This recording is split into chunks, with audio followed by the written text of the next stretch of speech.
welcome to Gospel Diaries. Listen, I'm so excited that you would lend your attention once again to this program that is designed uh, to feed your exquisite taste or appetite uh, as it relates to gospel music. And I'm yet in the Raleigh Durham area. I believe I'm in a city called Garner right now. Yep, I'm actually at my family's home, so I want to just give a special thanks to my mom and my stepfather for allowing me to come in and sit with this very fine young man right here. So you all are in for a treat. But right before we get into our dialogue, would you please do me a favor and hit the subscription button, subscribe, because this is content from my heart to yours. But listen, I am with Mr. Kendall Kent. What's going on? Yes, sir. I'm doing all right, man. I'm doing good, man. I'm just happy to be here. Just happy it's my time to be on this program. I'm just happy to be here. I'm good. It's so good to see you, man. I have watched you down through the years as it relates to your passion for quartet music. But before we even start there, tell us a little bit about your upbringing. Where are you from? Well, I mean, I was born July 10th, 2003 in You gonna Raleigh. give us the whole birthday? Yeah, might as well. Born July 10th, 2003 in Raleigh, North Carolina. To, Jody Crane, my mother. Jody. Kenneth Kent, my father. Growing up, I had a rough upbringing. I didn't really, my father wasn't in my life majority of my life. My mother was, on drugs and stuff. So I was taken from my mother at a very young age. So, there's a lot of trauma that has went on through my life, but I still don't really let that hinder me at all.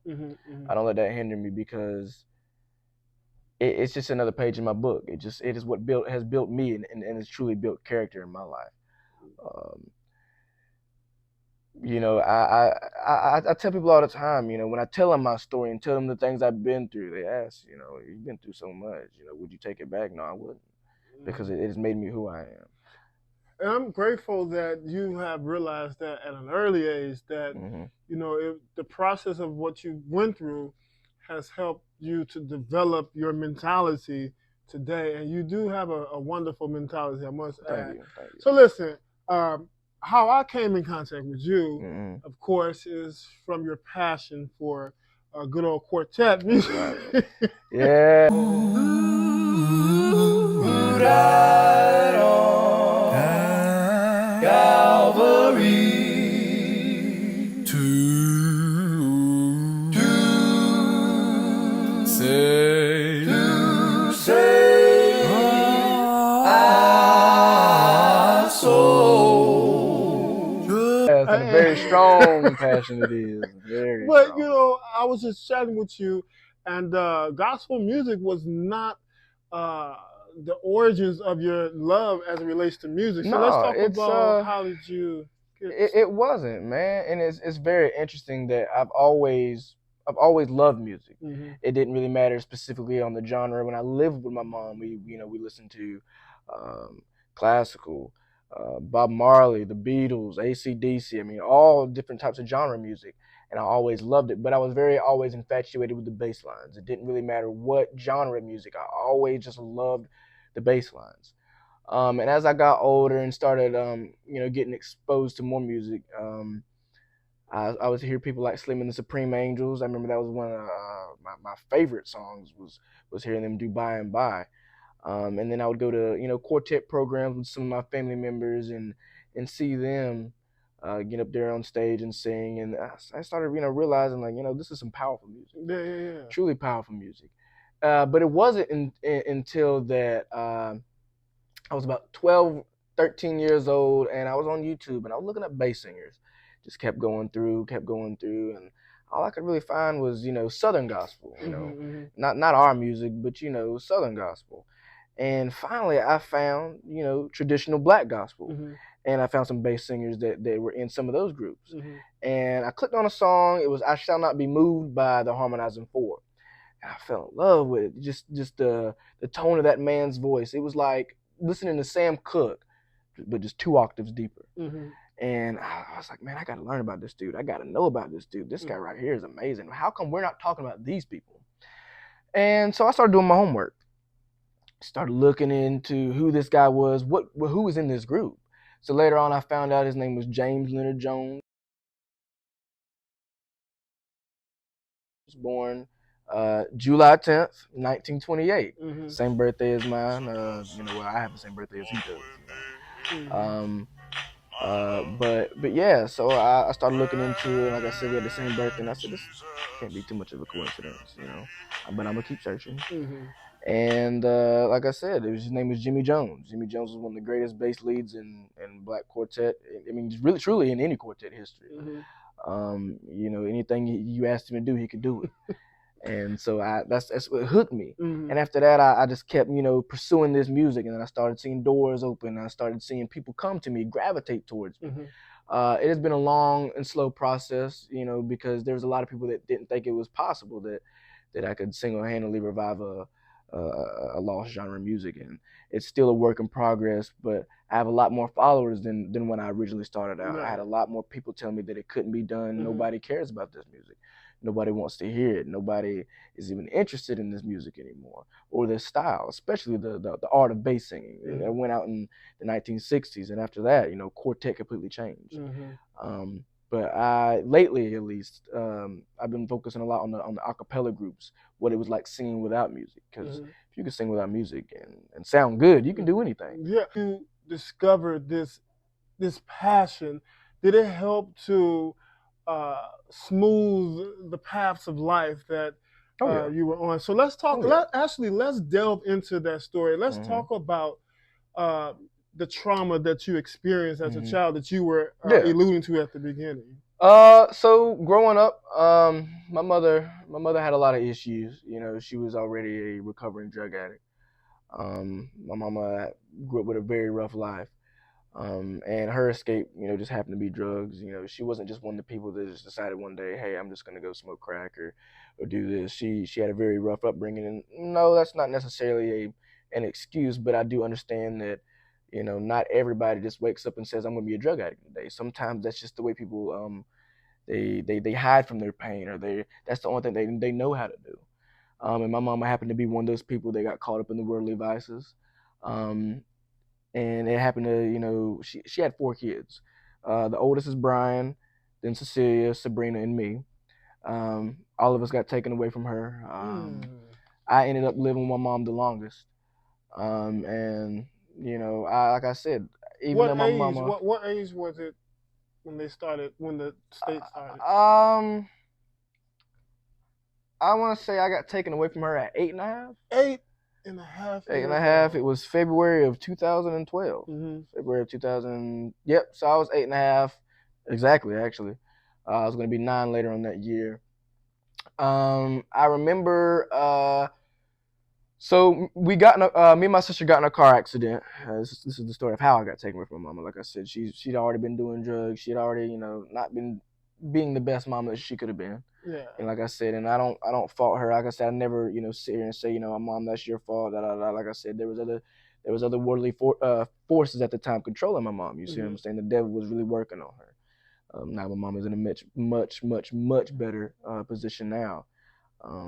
Thanks to, I'm sure, a lot of prayers and God's help. But we got in a car accident, and I remember going home and just not feeling good. My neck was hurting, and a whole lot of stuff was going on. And so I called one of my aunts and told them, hey, I might need to go to the hospital. I just got in a car accident. Da, da, da, da. My mama didn't. At the time, if I'm not mistaken, social services had already been in and out of our house at that time, and she didn't want to have to deal with him again with another chance of me getting taken away. But that ended up happening anyway. And as I look at it like this, everything happens for a reason. If it wasn't for me getting taken away from my mama wouldn't have been able to get her life together. Why did this have to happen to me? Why did this have to happen to my mama? I hate the world. It's never that. It just helped me build character. It helped me become who I am today. And like you said, has this music truly helped me smoothen out my pathway? Of course. You know, whenever I am going through something, a song always pops up in my Man, head. watch yourself. Watch yourself. Always. Uh-huh. So it's always God. God speaks to me through music. Yeah, I hear you, man. Yes. So, you know, throughout my life and whatever I'm having these hardships, a song will always pop in my head, and it'll always cool me down to the point where I'm never gonna overboil. I'm never gonna, you know, do something that I shouldn't do. I'm always gonna be just right here. I'm never here, never down here, because that song or songs always bring me back to where I need to be. Thank you so much for sharing your story, man. You got my heart right here, man. Hey, man. But go ahead, give an encouraging word. As I've learned, and like I said, there are some things that we're gonna go through in our life that we 100% don't know why it's gonna happen. Everything is gonna happen for a reason. Not everything is gonna happen to teach you a lesson. Some things just happen. I learned. Some things just happen. But every page in your book is just another page in your story. When I reach that golden strand, joy, when I shake my mouth, so many friends waiting over the shore, joy, unspeakable joy, way over in Beulah land. Ooh, when I wake up each morning, I thank God for the day. I thank Him for how He brought me and led me along the way. He took my feet off the miry clay and placed them on the rock to stay. Joy, unspeakable joy, way over in Beulah land. Ooh, joy, joy, joy. Gotta shake my master's hand. I got friends waiting over. Joy, yeah. When I wake up in the morning, I thank God for the day. I thank God for how He brought me along my way. He brought water to dark places and food to the starving land. Nothing but joy, yeah. Oh, joy, joy in Beulah land. Joy in Beulah land. Joy in Beulah land. Oh, got a mother over there in the Beulah land. Over there in the Beulah land. Got a home over there in the Beulah land. I got friends over there in the Beulah land. Ooh, no sadness, no sorrow, no darkness, no killing, no violence. Ooh, nothing but peace. Over there in the Beulah land. Over there in the Beulah land. Over there in the Beulah land. Way over in Beulah land. All right, welcome back to Gospel Diaries. Listen, I pray that you have enjoyed that wonderful selection by this guy right here, Mr. Kendall Kent. Man, you showed somebody singer. Now, you know, talking with you before, you told me about your vision about bringing back the relevancy of quartet. So, if you would you share with us from your perspective how important is the basis or quartet gospel music?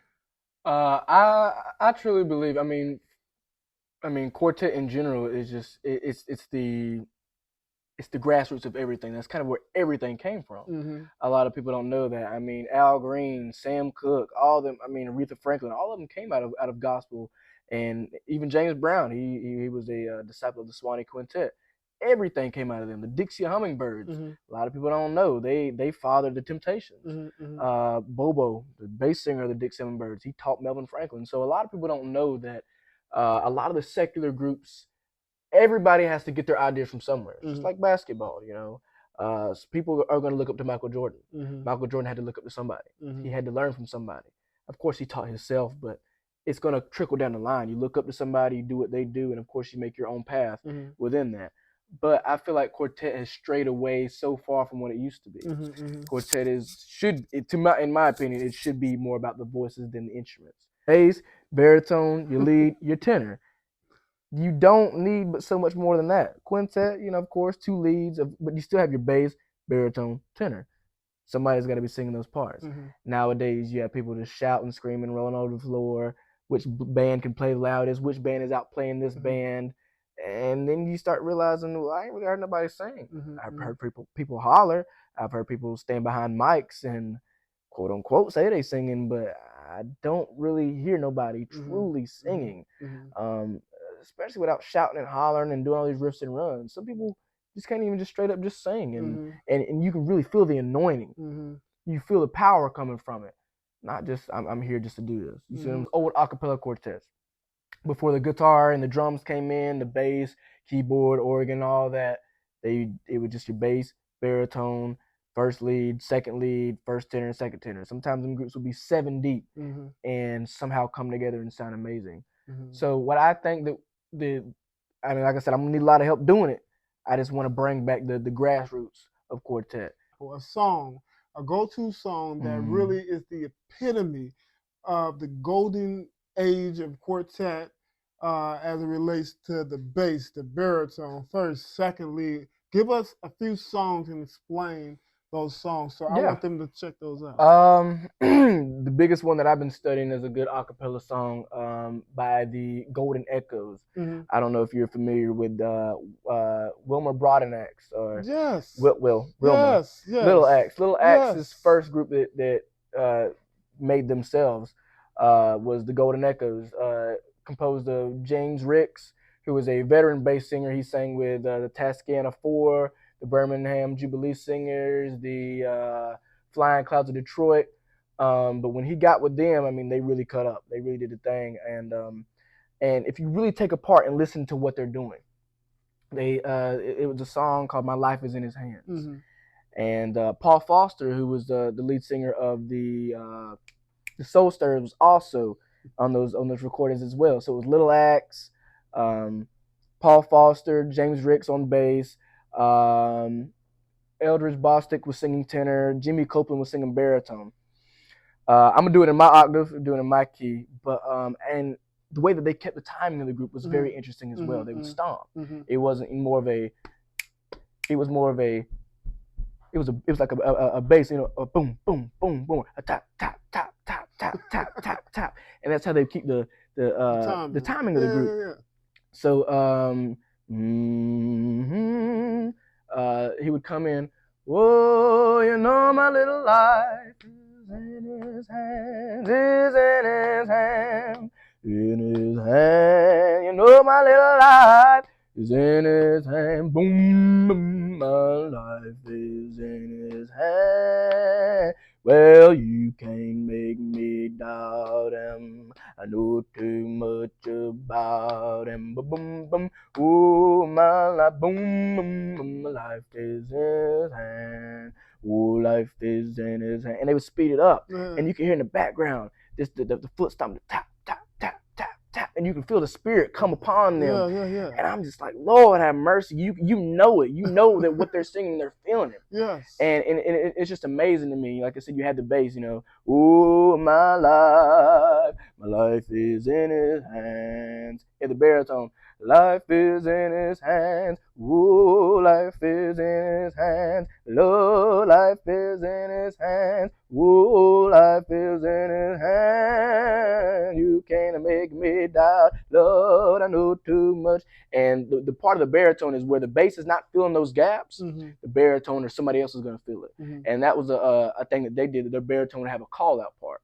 Like I said, because you have the bass, you know, life is in his hands. There's dead space right there. Somebody's got to feel it. The bass ain't feeling it. Another voice has to feel it.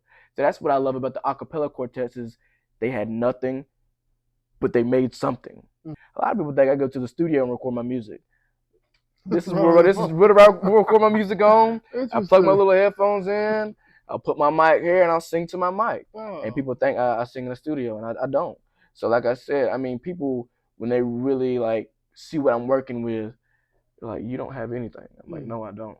You know, once before you told me that you had a dream or a vision about Bobo. Yeah. Bobo? First of all, explain who Bobo is. Yeah. So William Bobo was the bass singer of the Dixie Hummingbirds. Bobo, a lot of people don't know, but Bobo wasn't born a bass singer. He was originally born a tenor singer. And one day on his way home from work, he got in an accident around about 16 or 17 years old. And he nearly froze to death. And it caused his lungs to collapse. They took him to the hospital, and they said there's nothing they could do for Mr. Bobo. His family came, they prayed, and did what they could, and they said, well, that's about it. Well, he woke up, he couldn't talk. He could barely breathe. They said it took about 5 or 6 days from him finally speaking when he did. And, he just talked like this, and he never got rid of it. He just had a deep, heavy voice, and as he got older, it got deeper. By 1938, before he turned 18, he was singing with the Heavenly Gospel Singers. Now, at that time, the Heavenly Gospel Singers, tell us about them before we continue. Yeah, the Heavenly Gospel Singers were a Jubilee quartet, completely a cappella. At that time, they were the other than the Golden Gate Quartet, the Heavenly Gospel Singers were really turning it up. So what? Because the Golden Gate was more commercial. So Heavenly Four, were they more? They were.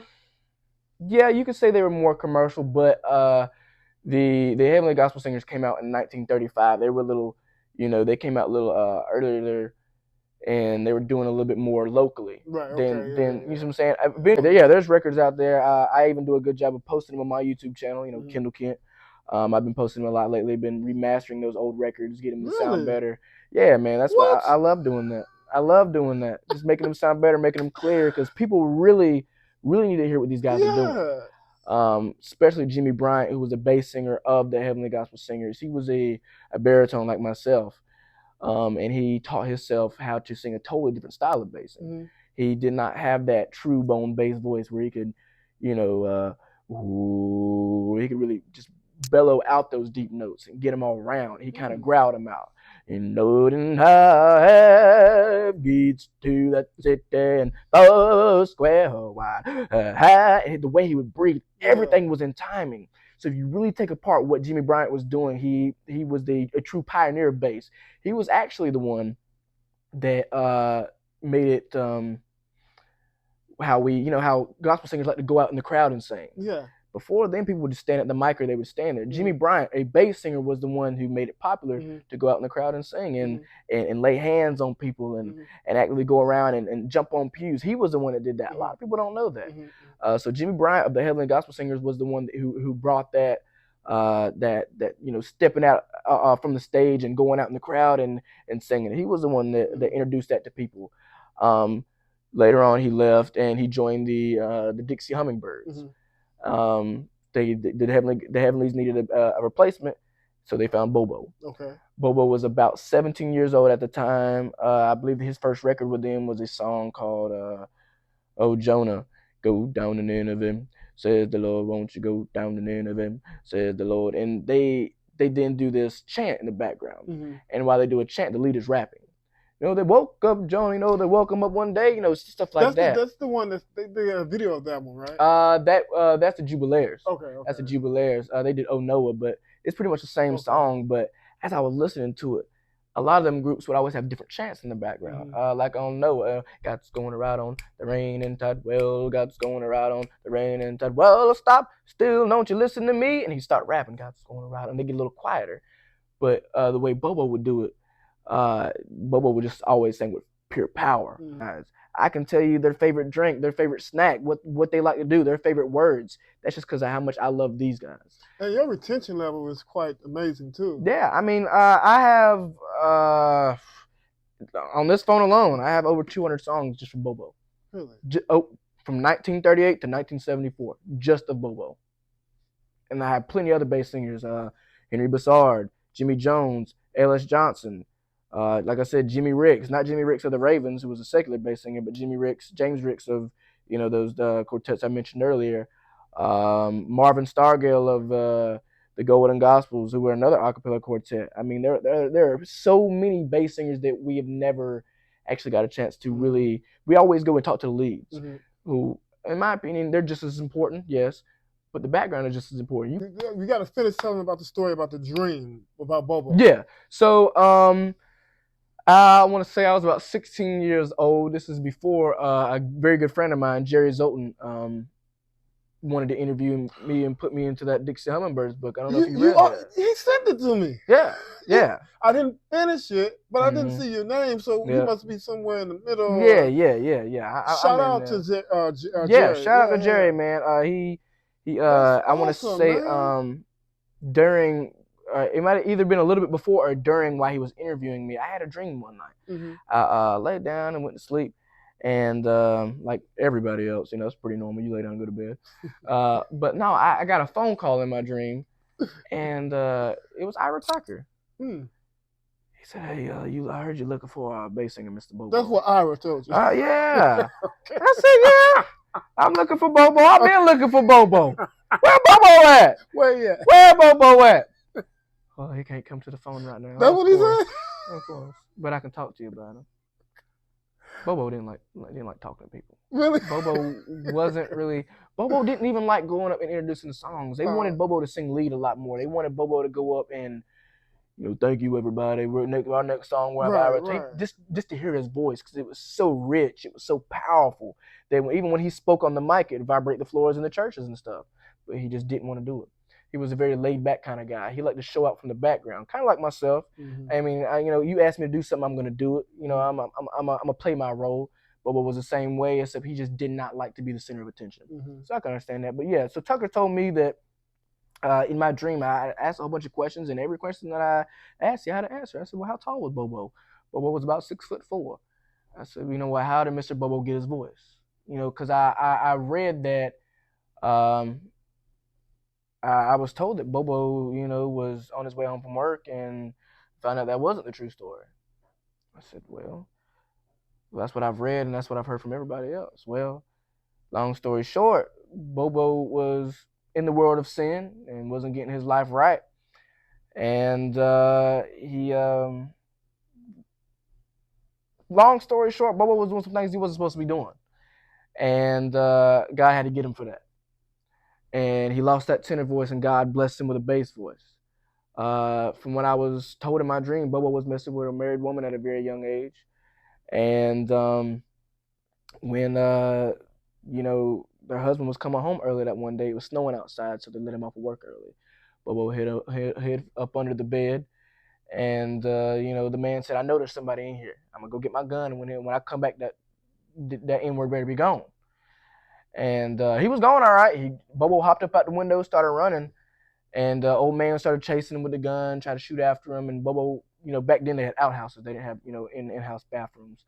Bobo dipped off and got into the outhouse where he sat for a good minute. Mm-hmm. Matter of fact, next thing you know, the door was frozen shut. He couldn't get out. Mm. And I woke up. There's a few things that he told me in that story, but that's the main things I remembered. So once I woke up, I called the current members of Dick Salmonbirds. At that time, it was Troy Smith, Roy Smith, Carlton Lewis, Ira Tucker Jr. I called all of them. Really? And I told them what Tucker told me in my dream. Mm-hmm. And they said, well, it sounds about right. But we don't know how you got this information. Really? I said, what do you mean? He said, this is stuff that Mr. Tucker told us, mm-hmm. that he told us when he was here. This is stuff that you don't find in books and interviews. I said, so you telling me that Mr. Tucker really came and talked to me? Yes.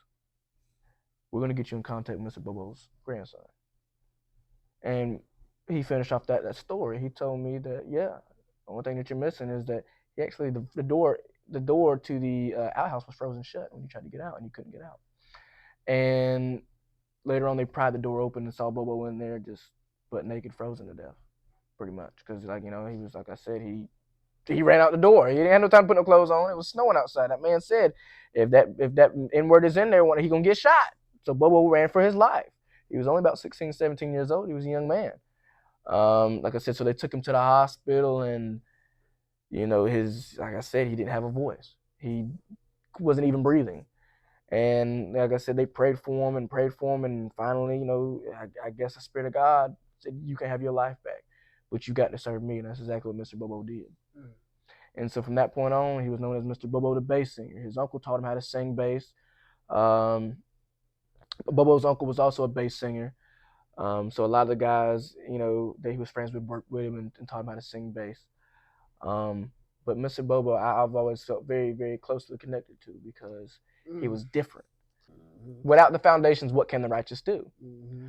So I feel like that when the bass singer left gospel, it left a hole. Guitar, I understand that. But there are a lot of things that machines can't do that men can do. Mm-hmm. Doing something that is based on people's opinions, mm-hmm. you have to appeal to the people. Yeah.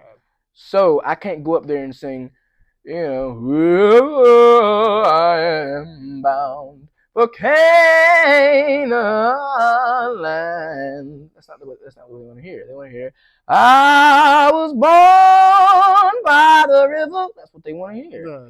And I'm not going to give people what they want to hear. I'm going to give them what they need to hear. Mm-hmm. So I would go up there and do, "There is always somebody talking about about me, but I don't mind." Keep going. Whoa, because the mean things they say don't make me feel bad, 'cause I can never miss a friend that I never had, 'cause I've got Jesus.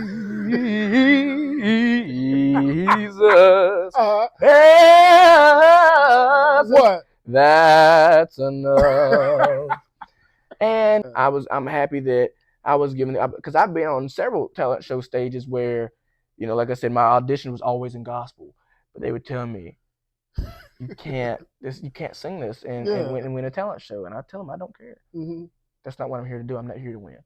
I'm here to bless people. Wow. And I'm telling you, that message you just gave, I think that sums up this episode.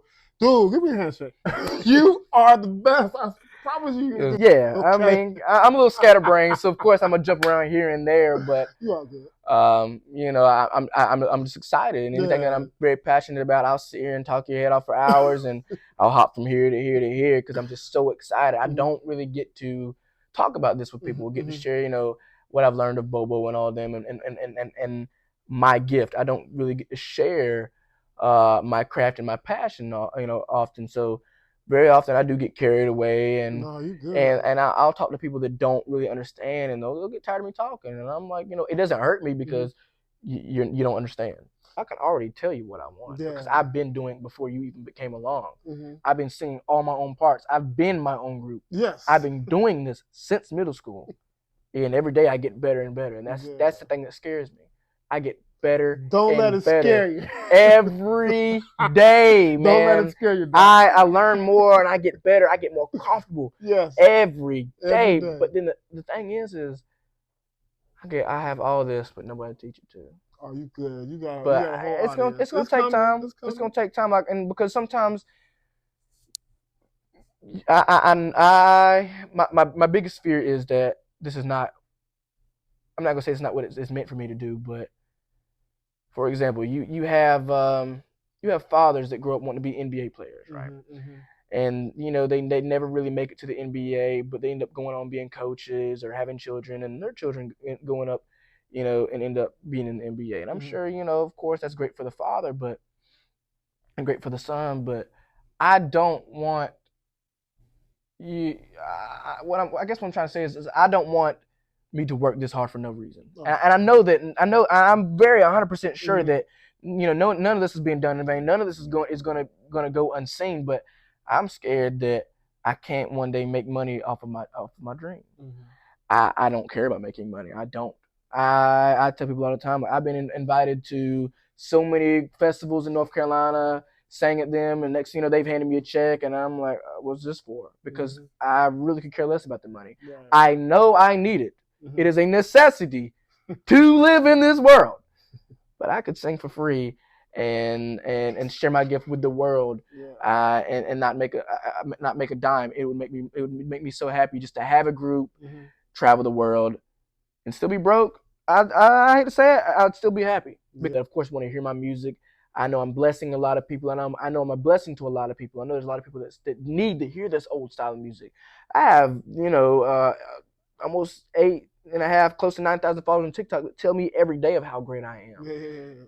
But I don't want to hear how great I am. I want to hear how great God's music is. I want to hear how great this music is. Right. I'm only doing this because this music. I'm not doing this for me. Right. I'm not doing this for my fame. I'm doing this for Bobo. I'm doing this for God. I'm doing this for Henry Bassard. I'm doing this for the guys that didn't get the notoriety. I want the fame that they didn't get. Yes. So that then when I get it, this is not for me. Yeah. I can't credit this to me. I credit this to him and them. Yeah. It's where I was starting to give up. Like, nobody cares about my music. But I guess I can't give up on these guys. I can't give up on Bobo. I'm gonna keep making Bobo tribute videos. I'm gonna keep making Bobo tribute videos. And I'd post it. Next thing you know, it'd get hundreds of views, hundreds of likes, and it would give me the motivation to start singing again. Mm-hmm. So every time I get tired, God says, "You're not tired," because if it wasn't for him and if it wasn't for this music, I don't know what I'd be doing. Wow. I tell people all the time, like, if it wasn't for this music, I wouldn't be here. It saved my life so many times. I work at a Boys and Girls Club. Been working there since 2021. And I'll sit here, sometimes have my AirPod in, watching the kids, and they'll say, "What are you listening to?" And I'll hand them my AirPod, and they'll listen to it. And they won't get up. They'll sit there and listen to it. Mm-hmm. Music from the 40s, music from the 30s. Mm-hmm. And they said, "Don't you sing, Mr. Kendall?" I said, "Yeah." "Can I hear your music?" Mm-hmm. I said, "Yeah." And he told me, he said, "You sound just like them." So I've been doing this since I was in middle school. He said, "You pay a lot of attention because you sound just like them." Wow. And it meant a lot to me for an 11-year-old child to tell me and recognize my gift and see what I'm doing in an area where it's crack infested, it's fentanyl infested, where we have kids smoking vapes, doing this in an area that he shouldn't even realize that. But an 11-year-old, 12-year-old child says, "Mr. Kendall, I see what you're doing. Yeah. You sound just like them. I know you pay attention. How do you do it?" And I said, "Look at God. Look at him, because it was him that brought me this far. It wasn't nobody else. Because there's been so many, like I said, especially non-believers. I'm not going to get on you if you're not a non-believer, but science cannot tell every story. No, it can't. It's impossible. You cannot tell me what I've been through and put science behind it. You cannot tell me that there's not an otherworldly force pushing me in this world, keeping me the way it is. You cannot tell me that. Faith, what we call that, the Holy Ghost, huh? It's the Holy Ghost, man. Just like that song. Something within me that holdeth the reins. Whoa, something within me, love that vanishes pain. Oh, yes, it's something within me. Oh, Lord, that I cannot explain. But all that I know is that it's something within. Listen, y'all, on that note, you all don't heard the man, you heard the story. Listen, follow him, Kendall Kent. I'm so excited. And on that note, as I always say, and I want to thank my stepfather again for allowing me to interview or create this episode right here in his humble abode. Yes, sir.